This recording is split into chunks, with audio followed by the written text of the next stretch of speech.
Guys, I think I should just buy black t-shirts and then I'll wear Monday, Tuesday, Wednesday, Thursday, and then I can even get them printed Monday, Tuesday, Wednesday. That way it solves the problem to do with me having to change clothes, because right now I just recorded many videos, crypto, Christian, and now my lifestyle, same t-shirt, and this is the t-shirt I was wearing for my crypto channel. So now let's just fix my face again before the next video, which is this one. I am going to do a story time and I'm going to share with you guys how I met my husband, and it is one interesting video and I hope you do watch until the end.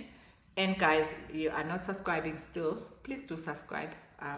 Instead of adding subscribers, I am actually losing subscribers. I don't know if I'm boring or if you guys don't enjoy my content, and if you are not enjoying my content, please suggest what you would want to see, because I'm not creating these videos for me.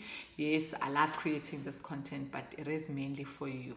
So now let's just get straight to my story time. So I grew up in Tembisa, a place called Ivory Park. We didn't have, before then, we didn't have like a house. We were renting somewhere in Emoyeni in Tembisa. And that place, guys, it used to be like, you know, rooms, like 2-room. My dad and my mom would use the other room to sleep, and then the one where my mom used to cook, that's where we used to sleep, me and my brother. And yeah, that's the life like I had. And when I look at it right now, I'm looking at it thinking, yo, yeah, no, we had it rough, but back then I didn't see anything wrong. I was just happy and yeah, I lived my life. I truly believe that my parents raised us well. We never like suffered, like maybe coming back from school and there was no bread, or maybe wanting something and not getting it. So we didn't have like the best, because I remember some point we wouldn't have like clothes, like, you know, fashionable clothes, it was a given. We never used to have that. But school clothes, my dad will make sure we have that. And I remember finishing matric. Guys, the light. I remember finishing matric and my shoes had a hole at the bottom. I had to put a cardboard, and that time I was thinking, no, I'm going to university. I don't have time to be fixing this shoe. So back to my story time. How did I meet my husband? So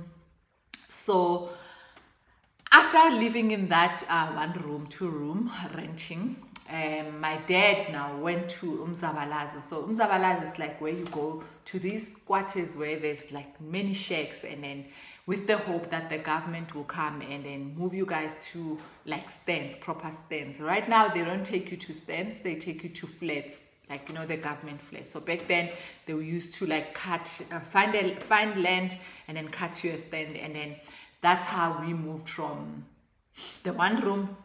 We went, actually we didn't stay in Madela. Madela, it was like, my dad did go and put umkuku, like a shack there for us to have like our spot reserved, but we never used to live there. We would go once in a while and live there and then go back home, because we didn't want to lose our spot. And then finally we got a place in Ivory Park, and that's where I stayed all my life, and that's where actually I grew up there. Went to high school there. My primary, I did it while I was staying in that rented room. And yeah, so my husband as well, his family as well, found a stand in Ivory Park. So most of us come from Ivory Park, and then we were living there, and it was nice, guys. And then I was just a quiet one. Maybe it's because my school was far. I used to go to a school called Sizwe Secondary School. So we would take a train, and then I'll come back late. So I never had like time to go play with other kids. Most of the time I'll come back late and leave in the morning, and then weekend my uniform and then cooking and all. So I never used to like have spare time where I would just go and do anything that I wanted, or maybe I spend time with play with other kids in the neighborhood. And so finished my matric, went to TUT.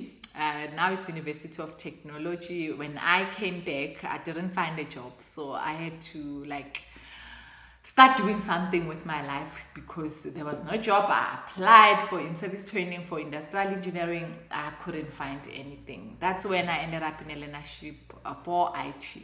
So my journey for IT started there, guys. It wasn't the plan, but with God's grace, I ended up in IT, and I did well for all these years. I think 21 or 22 years working in IT. I did very well as an IT specialist. And back to after leaving university, looking for a company to give me in-service training, then I found myself at home for a year before finding the learnership. So I don't like to be idle and not do anything. I always try and find something to do, and that thing was basketball. And I had a friend, so some guy who used to stay not far from our house, and he would just walk past our house most of the time. And then I don't know how I started talking to him, and I don't understand why my parents didn't feel like, no, this is a boy and a girl. They allowed him to even come at home. Maybe it's because they could see that I didn't even see him as that type of a person. So we would go to basketball together, and then we would play basketball. I wasn't even that good, and I would wish I had a Jordan. So even now I had this desire of buying myself a Jordan, because when I played basketball I didn't have one, and other kids had a Jordan. And then it was okay, so we'd go to basketball court, and would walk and come back. And then some Fridays he would say to me, hey, no, we need to go to church, there's something happening at my church. So I would go with him to church, and then we would attend whatever he's attending, and then go back home. My parents trusted him, like, really.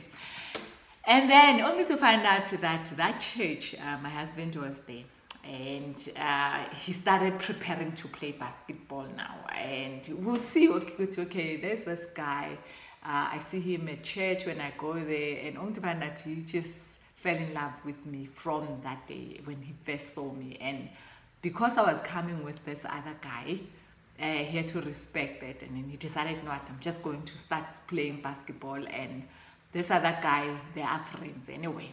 And then he started, he's not even good at soccer, he's not even good in basketball. He started playing basketball, and then he would come to the court and play just to see me. And then some days, I think some days when I go to the court, some days, now I'm leaving it, guys. Some days when I go to the court, my friend wouldn't be there to walk with me back home, and then he would walk with me back home. And then it got to a point, I think one day we were supposed to go to a night vigil. I don't know what was happening, for prayer at some other neighborhood, and my dad and my parents, they didn't have a problem with that. They said, no, go, we trust it, as long as you're going to a church thing. So we went there. Early hours of the morning, we were walking back, né? So while we were walking back, and this guy was like a youth sort of, under eldership for youth, he was everywhere taking care. He was just everywhere, making sure that he's organizing everything, food, transport, and all. And then while we were walking back home, early hours of the morning, I was cold. That day it was so cold, and I wasn't warm enough. And then he offered his jacket, and that day, I think that was the day when I fell in love. I fell in love with him. And I was like, yo, this guy is giving me his jacket, and it was so cold. And he was so cold as well. And out of everyone was there, yes, other girls were there, they had their jackets, but mine was not warm. So he gave me his jacket, and then we started walking home. From there, he started asking me out, and then, yeah, we dated at church, guys. And then, remember my friend now. My friend was busy preparing to ask me out. Now he had a problem that this other guy, I'm already dating him, and I'm taking him as a friend. And I didn't even know that he had those intentions of asking me out. And yo, guys, it was not nice, but yeah, we just loved each other ever since we were young. And then we grew up, started working, and at some point we broke up, and then yeah, now we have a family, and I am happy with him as a husband. And that's one guy who loves me, guys. Like, my husband does love me, and I know, and he showed it. And because of that, I have no other choice but to just really thank God for a blessing like that. And yeah, so that's the story. So we've been married now for 11 years, and before 11 years actually we've known each other for more than 20 years. So before getting married, we had a child, our firstborn, Tine, and we broke up at some point, and then we went back together. You know what God has planned, and no one can break it. So we are together now, we are mature, we are raising our family. And yeah, I'll just one day explain, do a story time explaining of the journey of where we come from, being married, and where we lived, and the struggles we had up until we got to this house. So if you guys want to know that story time, you can comment and I'll share it with you guys. So I am a happily married person because my husband loves me, and it makes it easy for me to submit to him because he loves me. He loves me, guys. He loves me, and I don't need to be anything I am not supposed to be. Like right now we're preparing to go to a wedding, I think on the 4th of November, and I was telling him that the cost of getting the wig washed, and then gluing, and then all these things, and makeup, and then he just said, you do not need to wear all these things. You can just go the way you are, just cut your hair, and then do your makeup, and just go. You are so beautiful the way you look. You do not really need to. And he's the type who likes wigs. So I was like so encouraged, and now I'm not under pressure to be wearing a wig because he loves me the way I am, and that's important to me. So yeah, guys, that's the story of how I met my husband. I hope you guys are good, and please don't forget to subscribe. Guys, we do need to talk about this all the time. I love you guys. Take care of yourselves.